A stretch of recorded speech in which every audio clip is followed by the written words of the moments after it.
Welcome back mga kabayan. Nagbabalik po muli ang inyong lingkod upang magbigay sa inyo ng mga bago at nagbabagang mga balita.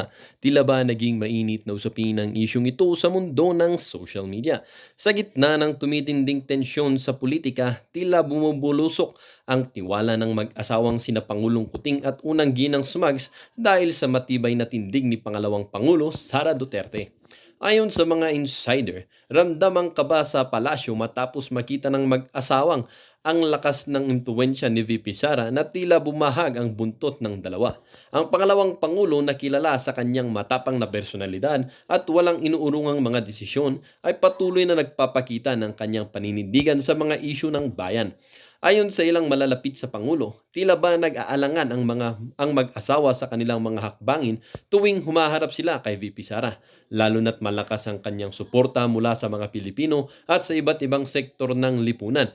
Ang ganitong tensyon ay nagiging usap-usapan ngayon sa mga political circles, lalo na't may mga kumakalat na espekulasyon na posibleng magkaroon ng pagbabago sa kanilang relasyon sa hinaharap.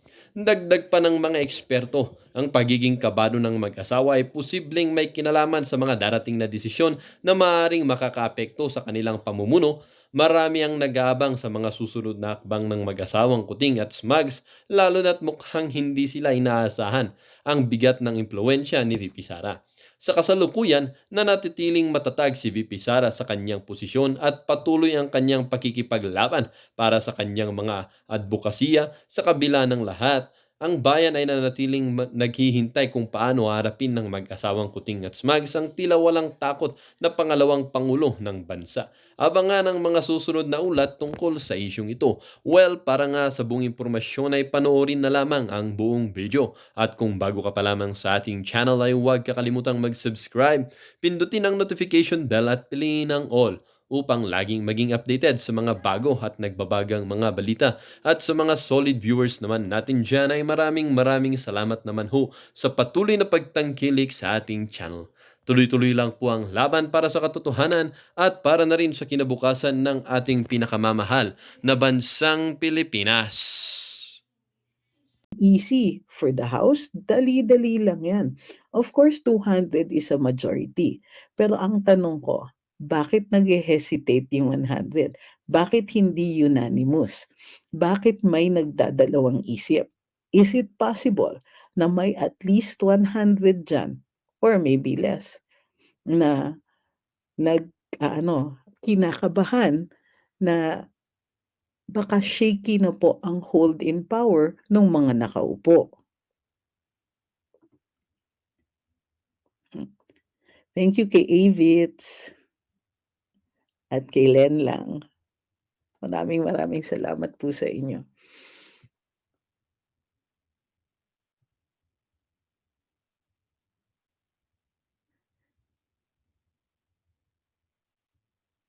Sabi ni Willie, mas intense sa Congress kasi doon kalaban lahat, kawawa si VP doon. So, kailan ba naging kawawa si VP? No matter what they throw at her, she will come out fighting.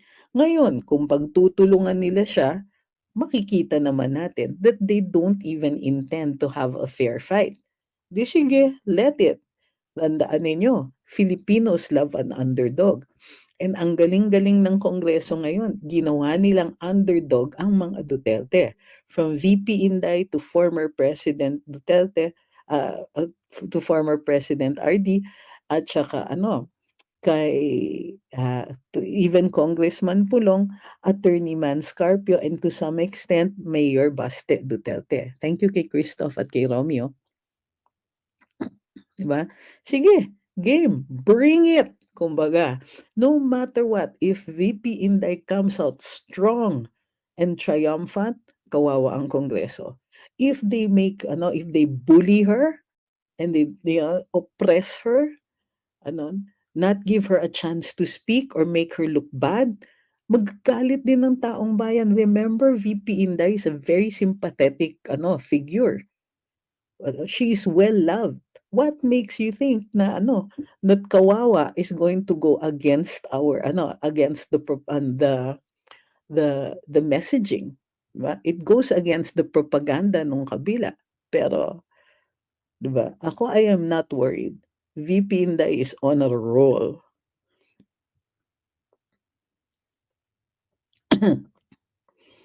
Sabi ni Vuken, Jerry, Congress is anti-republic now. Pag maraming pera ang kongresista, feeling nila sila ang tama.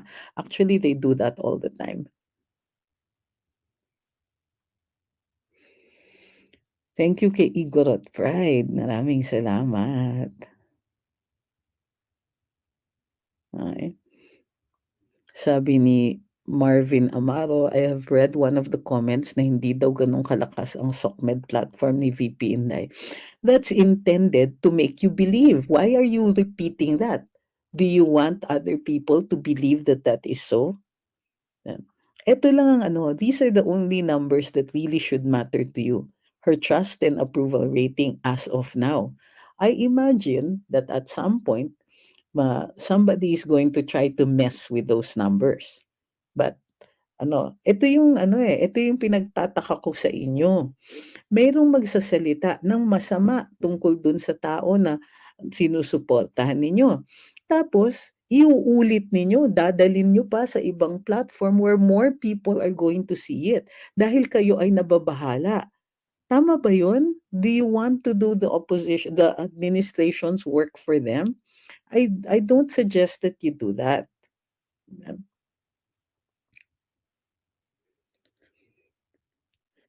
So, ayan pa, iulit mo pa, pati OVP page.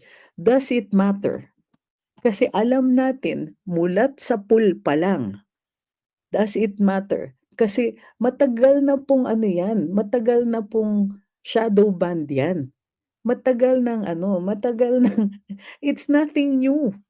So, why are you worried when there's so many other people who are willing to stand up for her? Kumbaga, that is not her sole weapon. Her main weapon is the trust and admiration that so many people have for her. Thank you kay Arnoldo Carno, kay TJ29, kay Lajesh, kay Igorot Pride. Okay. So, I'm not mad at you, but I think that we have to rethink our own strategies. If there really are things na kailangan ninyong tanungin, then pwede nyo naman tanungin, but wag nyong i-repeat yung message nila. Kasi ginagawa natin yung trabaho ng mga trolls para sa kanila pag inuulit-ulit lang natin, di ba? Huwag kayong masyadong mabahala. Kasi many times nakikita na rin ni VP Inday yan. Ngayon, ang pwede nating gawin dito ay i-formulate kung ano yung kasagutan.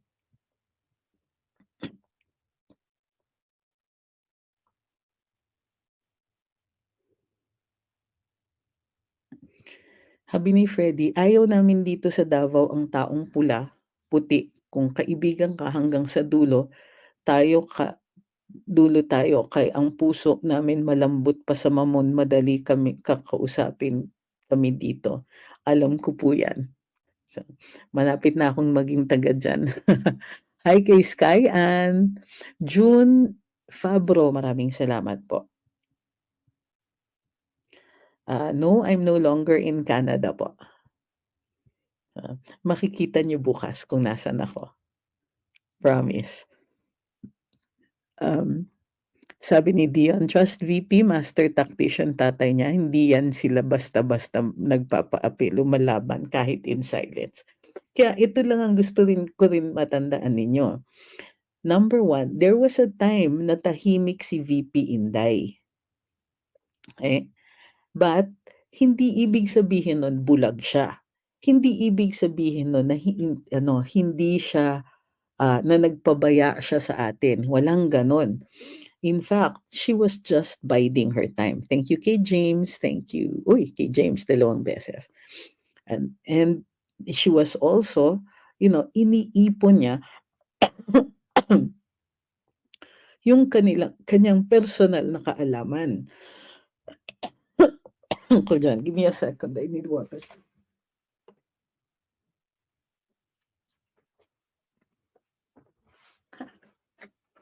Sorry po. Naiwan yung thermos doon sa kabilang side ng room.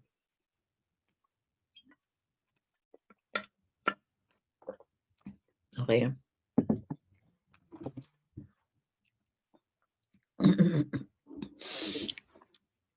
Thank you kay Ma'am Emerlinda for sharing the live. Thank you kay Tonichi, kay Igor at Pride, kay Ma'am Emelinda Luvido, kay Kitty Galore. Okay. Ah, yan.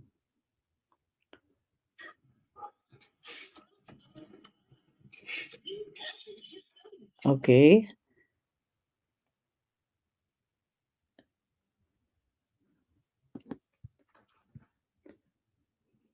Sabi ni Eric, malaki ang political capital ng mga Duterte, kaya may leeway si VP Inday sumagot sa Senado. Senator Risa will feel that capital this coming elections. Oo nga eh. So yung line-up na lumalabas, may disclaimer po ang PFP. Ang kwento is, nagpa-submit sila, yung administrasyon daw, nagpa-submit daw sila ng mga pangalan dun sa iba't ibang mga kaalyado nilang grupo at yan po yung ano, yung mga lumabas pero hindi pa daw po final yan. Sabi ni Dragon Follower, is people power far from happening? Nakakainis na kasi ginagawa nila. Do you honestly think that I would answer that? Unang-una, kung malapit na, edi winarning lang natin yung kabila at gagawa sila ng hakbang para ipigil yun. Pag sinabi ko naman na malayo pa, madidemoralize naman kayo. So there are some questions talaga that we have to think whether it should be asked publicly.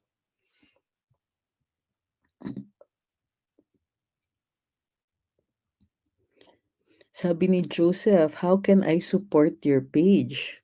Well, dito sa app kung saan po kayo, mayroong super chat at super sticker. Titignan niyo lang po dun sa bottom where you post a comment, dun sa ano, sa dialog box where you can post a comment. Usually on the right side niyan, mayroong parang dollar or ano, basta denomination sign. You can click that. Yung iba po, mayroon po kaming app na nakapost on the screen. Makikita niyo yung crawler, that's for the other app. And then if limited naman ng ano, kung otherwise you can like, share, follow, and subscribe.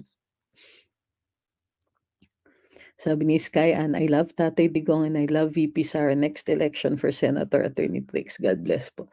Uy, thank you kay Shane Kyle. Wow, I like that. Well, uh, for running for senator, saka na siguro natin pag-usapan 'yan pagkatapos na yung eleksyon. Okay.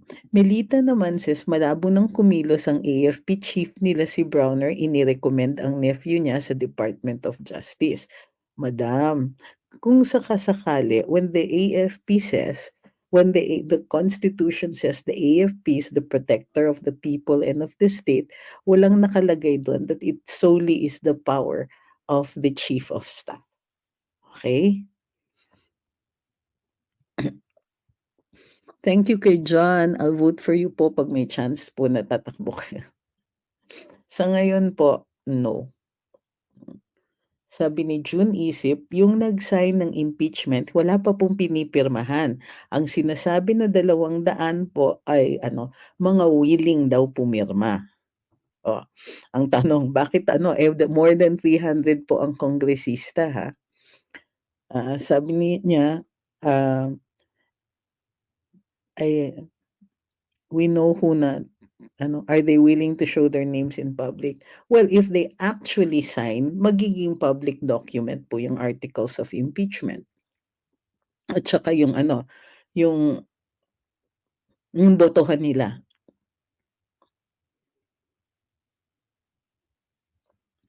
Sabi ni, hindi ko makita yung name. Ang dami nang nangyayaring mali, dapat gumising na yung iba na si BBM is not good for the country. Ay nako, oo.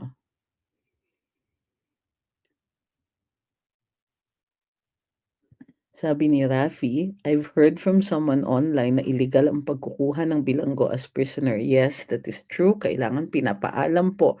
Kung convicted by final judgment, pinapaalam yan sa Korte Suprema. Also during PRD's time, parang ginamit din ata yung mga incarcerated drug lords like JB Sebastian as witnesses against De Lima. How is that different from what they're doing now? I'm true blue DDS, but I just want to wrap my head around how these two incidents of using inmates are different from each other. Rafi, they're not. All the times na naglabas ng bilanggo ay puro itong mga 'to. Last time nung panahon ni Duterte, sinong bilanggo ang nilabas nila? Hindi ba si Laila de Lima ang nagpalabas nun? Hindi ba sina Matobato and all that, meron silang mga nilabas noon na mga convicted na. Well, si Matobato, I don't know kung convicted siya. Pero meron silang mga nilalabas na mga ano, yun, na mga bumabaliktad. Yung mga nag-testify against De Lima, yan, yung mga yan ay hindi pa convicted by final judgment dahil kapwa accused niya. So, hindi po yan mag-a-apply. So, pero yung iba, ginagamit talaga nila yan. Ngayon, the possibility here is that yung rules of court baka hindi nag-a-apply sa legislature because they are a co-equal branch. So, hindi ko naiintindihan kung bakit iniisip mo na ano, that works against the DDS. May problema ba? Mali nga yung ginagawa nila eh. So, pero because it is the legislature which is a co-equal branch, eh nagagawa nila.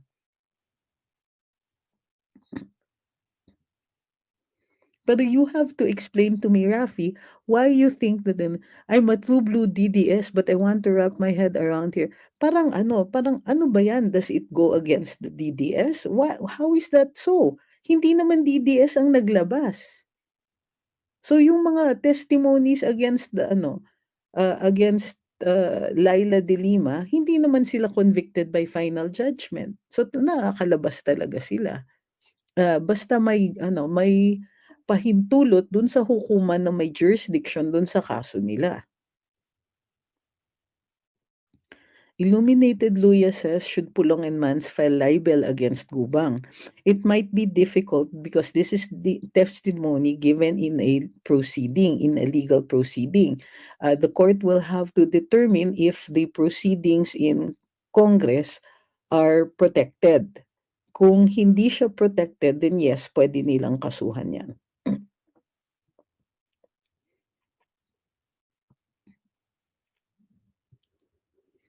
Maganda sana yung intention ni VP Sara sa book. Ang problema po yung picture niya dun sa likod ng libro. Bakit? First time yun nangyari? Nagagamit tuloy ng kalaban niya sa politika. Eh bakit kayo naniniwala dun sa kalaban? Ibig sabihin, kahit sa inyo, you're uncomfortable with it. I am not. Because I am a book author. My picture isn't in the book, but my name certainly is. And that's fairly common with authors of any book. So, yeah, but not all, but certainly a good and significant number of them nasa book jacket yan. So ano yung, ang tanong ko, ikaw ang nag-worry dyan, sasabihin mo nagagamit ng kabila. Ibig sabihin naniniwala ka. You're uncomfortable with it. Now you tell me why you are uncomfortable with it. Bakit ganun?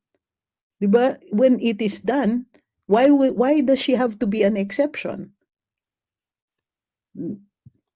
Ang dami dito nagsasabi na gano'n, "Hindi, DDS ako pero ganito." Naku, don't disguise it and stop making excuses. Sasabihin ninyo maganda sana yung intention ng libro pero you think that the entire book is already soiled simply because she put her picture in it? I don't understand. How did it suddenly become not a good book simply because her name and her picture are in it? She is the author. Bakit? Hindi ba violation ng free speech yan if you're going to tell her what she can and cannot put in her own book?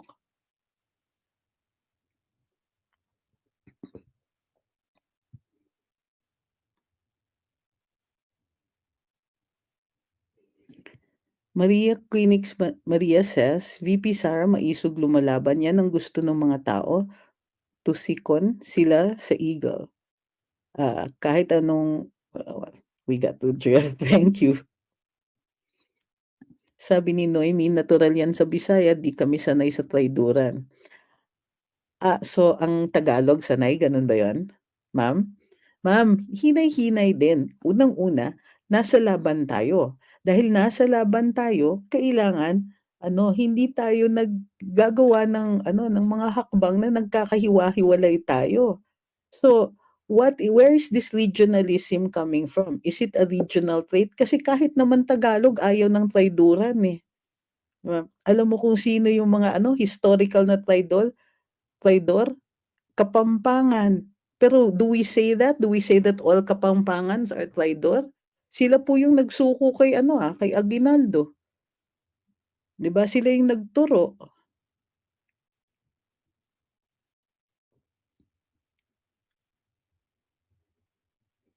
Sabi ni Renato, Diyos ko Lord naman yung mga nagbo-bring up nung picture ni VP, may libro din ako pinablish at gusto nung editor meron akong picture sa likod, ganun talaga.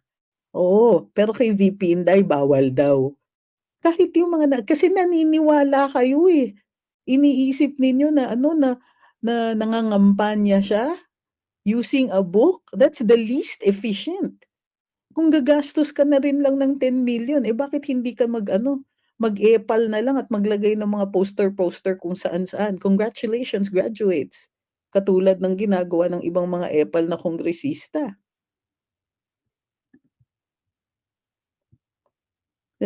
Yun nga, you got caught up in the argument nung kalaban.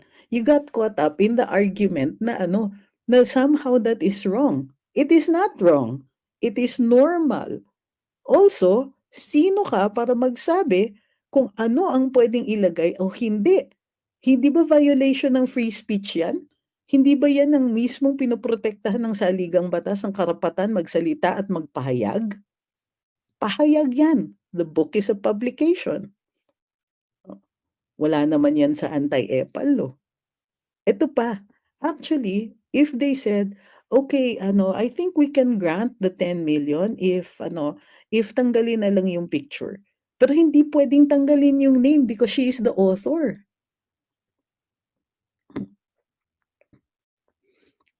Pangatlo, bata ang nagbabasa niyan. If the parents are deeply involved with their kids, then of course makikita nila. Pero like I said, it's not that efficient. Kung yun talagang binabanatan nila ay hala, hindi kasi nila mabanatan yung mga satellite offices, eh. So, yung libro pag-iinitan. By the way, binanatan nga pala nila yung satellite offices pero indirectly ang sinabi nila is duplication of functions ng DSWD. Pero hindi naman tinanong yun kay VP Lenny noon.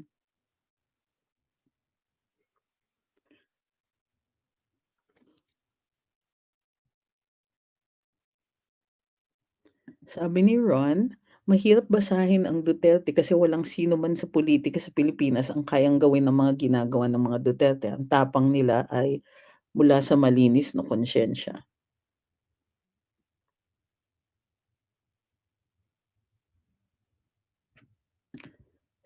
Sabi ni at Kuya Nick, maganda sana ay nabasa ko na nga, kaya nga sinabi ko na yan, eh. Yung picture ba problema? Hindi nga natin mairereklamo yung mga pictures ng ng mga pahayagan unless talagang they show you in a libelous light. Yes, pictures can be libel. Oh,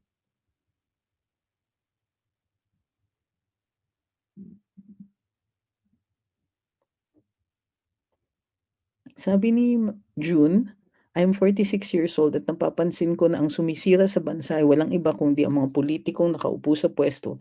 Magpalit man ng liderato, sila-sila pa rin." Yun nga, sila-sila pa rin. Thank you kay Chechi,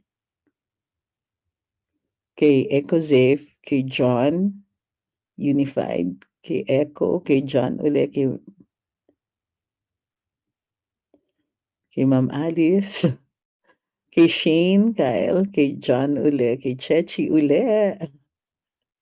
Thank you very much po. Igorot Pride, kay John din. Kay Echo, uli, maraming salamat po. Kay Jury Boy Tinasas, thank you.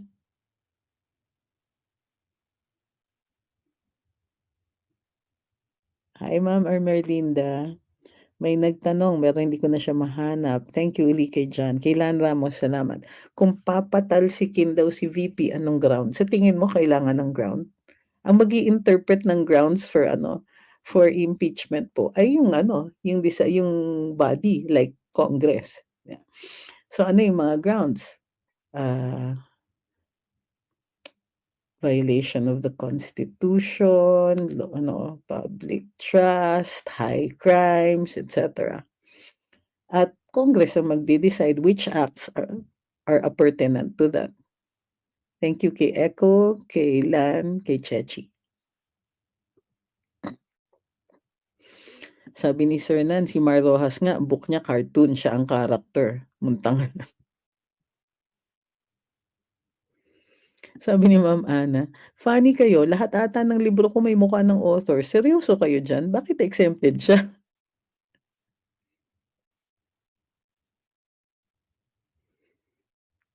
Sabi ni Beck, mabuti nga yung face ni VP Inday ay nasa book na siya ang author kaysa mukha ng politiko kung saan-saan mo nakikita. Totoo yan. Thank you kay Chechi.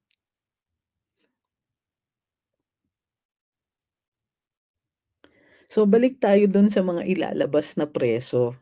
So, napansin ko talaga concerned na concerned. Ganyan talaga kamahal ang mga tao si VP Inday na kahit bahala na yung balita, bumabalik at bumabalik yung usapan kay Inday. So ah, yung ano natin, mayroon daw na 3 preso na di umano'y ipinalabas para gawing saksi laban kay FPRD. At ang issue ay yung mga unaliving nung drug wars. So, ewan ko ba. Hi kay Batang Colus, from Sydney siya nag-ano. Sabi ni James Criste, yung Cathy B nag-issue po, how likely na ma-address yon? Your question kasi is a question of chances. Parang sugal yan. How likely? Ano yung percentage? Parang ganyan. Wala po tayong bolang kristal. Pero ang tingin ko, hindi po yan i-address at all. Kasi mahirap. Hindi nila alam kasi kung ano pa ang tago ni Miss Cathy na baka naman pag diniin siya during, let's say, a Senate or congressional investigation, baka kung ano ang lumabas. So it's very scary for them. For lawyers, sinasabihan kami parati, never ask a question you don't already know the answer to dahil baka mabulaga ka in court. Ganyan po ang posibleng mangyari. So kung ako yung mga kongresista at mga senador, ay ignore the issue talaga.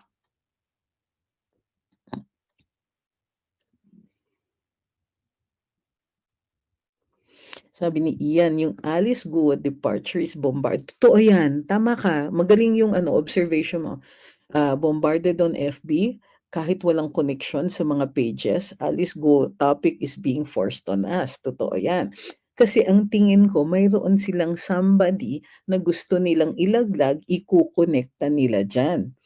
Kasi 'di ba kahit NBI hindi pa nila alam, DOJ hindi pa nila alam, ina-announce na ni Senator Risa. And in fact nung una sinasabi ng NBI tsaka ng DOJ, as far as we know, she's still in the country. Saan ba ang Bureau of Immigrations? 'Di ba napapasailalim siya sa DOJ? So, ah, bakit hindi nila alam? Pero ngayon parang, meron na sigurong kumausap sa kanila, ngayon tama ka, bombarded, that's the word Ian, tama ka diyan.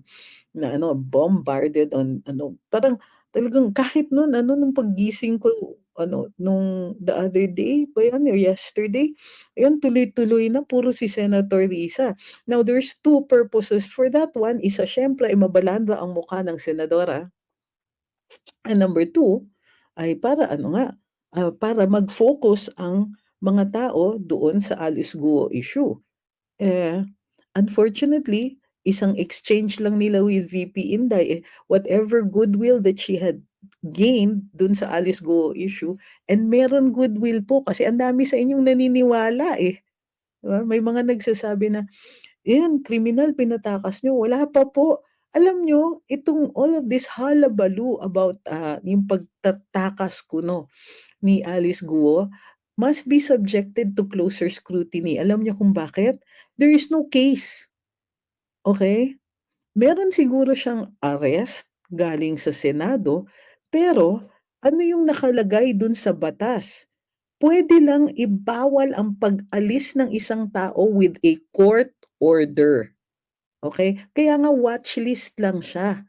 Ang watchlist, pag dumaan siya sa immigrations, she will be subjected to intense questioning, but she cannot be prevented from leaving. O, pasok niya yan sa utak ninyo.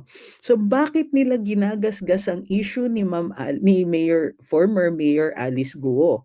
Bakit kailangan ipalabas na tumakas siya? Criminal siya because it underscores, it makes her look like a criminal talaga. Wala pa pong kaso. Ang mga findings na yan ay findings in the Senate. Ang Senado ay hindi hukuman. Okay?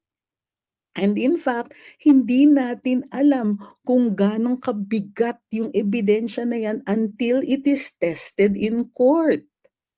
Oh, naiintindihan niyo na kung bakit ano, sabi ni Charms, crush ko pa naman si Alice Guo. In fairness, no, pretty siya. But that's not the point. The point is, she is not guilty yet. She is innocent until proven otherwise. And the law says that she can travel because travel is a presumed right. It's a right. Okay? May karapatan ang bawat mamamayan at kahit hindi mamamayan mag-travel. Ginagarantiya yan ng saligang batas. So the only way na pwede mong ilimita ang isang karapatan ay kung may court order. Okay? Kasi may due process yan. 'Di ba? Anong sabi ng saligang batas?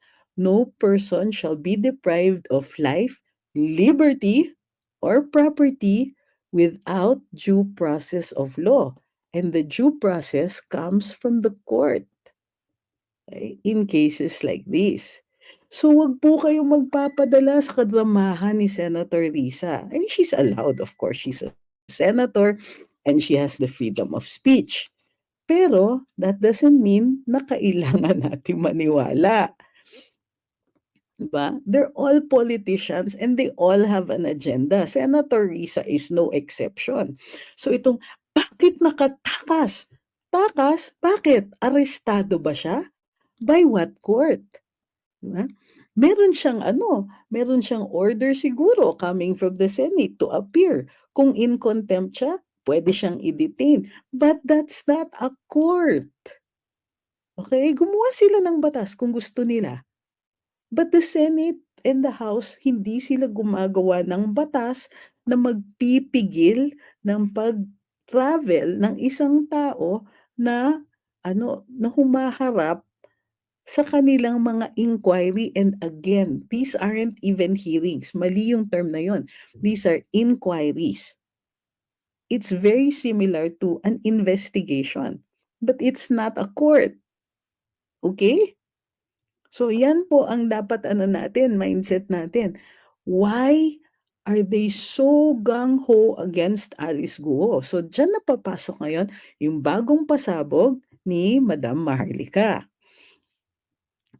Anong sabi ni Madam? Basahin natin.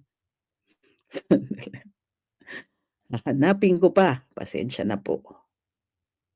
Okay. So,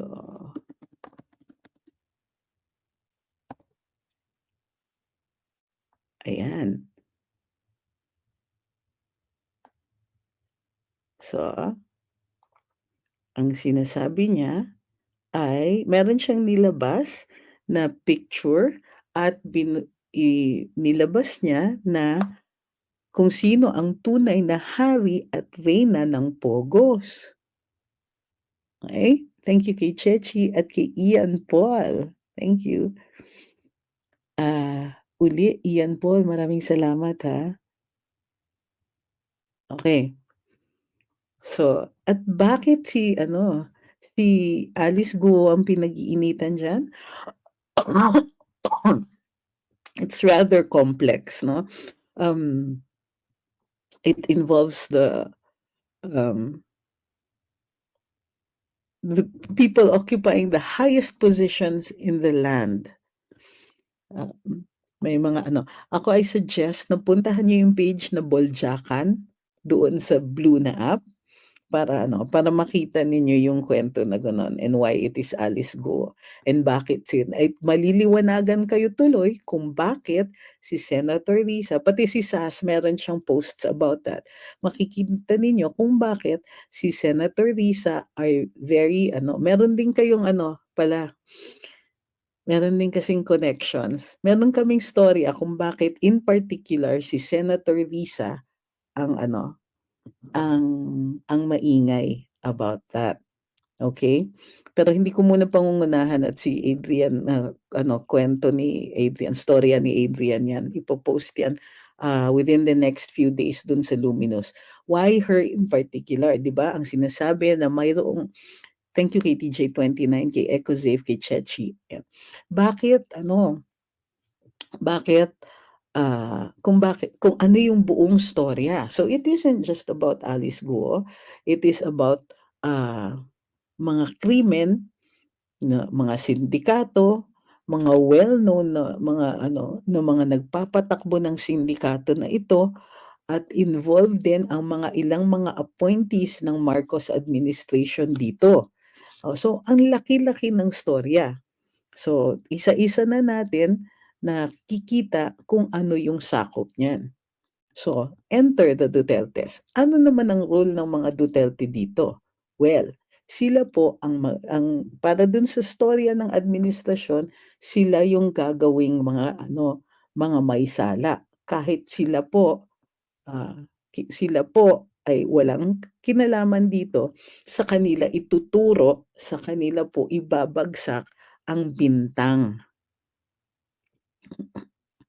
Oh, and remember what the ultimate goal is? The ultimate goal is term extensions. So, aside from changing the constitution, so in the way si VP Inday kaya tina-target siya, the other is they need an enormous amount of money so that walang umalma. So that ano nila, mahihimas nila, mamamasahe nila in such a way na papayag din ang taong bayan diyan.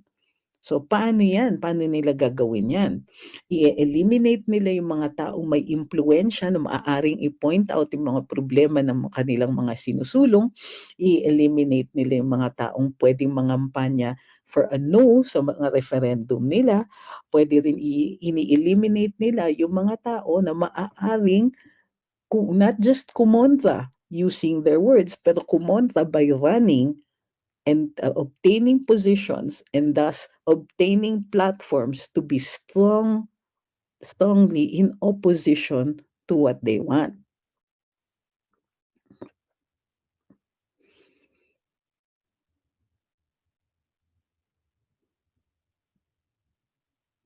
Sabi ni The Doc is out, mali ba maglagay ng photo sa book na author just because she is the VP kaya lahat naging issue eh.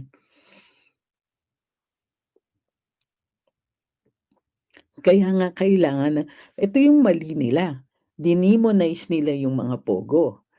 And they demonized it to the point na parang pinalalabas nila these are crimes. Kasi ang target nila si former President Duterte.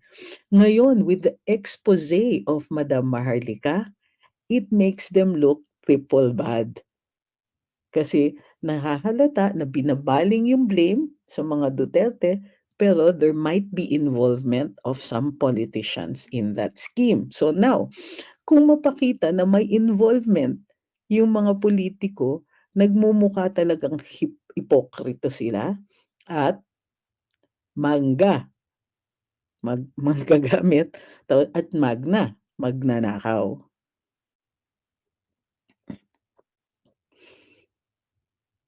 Eh,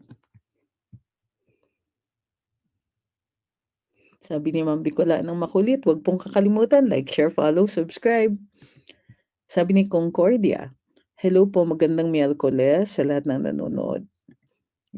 May konting eham na lang po. Sabi ni Alisa, tama yung video ni Percy Lapid nung nabubuhay pa siya. Na distraction yun eh. You know why? Yung value niyan maliit na lang. You cannot make him a witness. Glorious Visitation says ayuda pa more ang gagawin nila kasi walang laman ng mga utak nila para mag-isip ng mga makabuluhang proyekto para sa tao. Wala silang alam sa public service talaga at wala silang intensyon na magserbisyo sa publiko. Just their own self-interest ang pinaiiral nila. It just so happens na sometimes kakailanganin nila yung actual boto ng mga tao, di ba?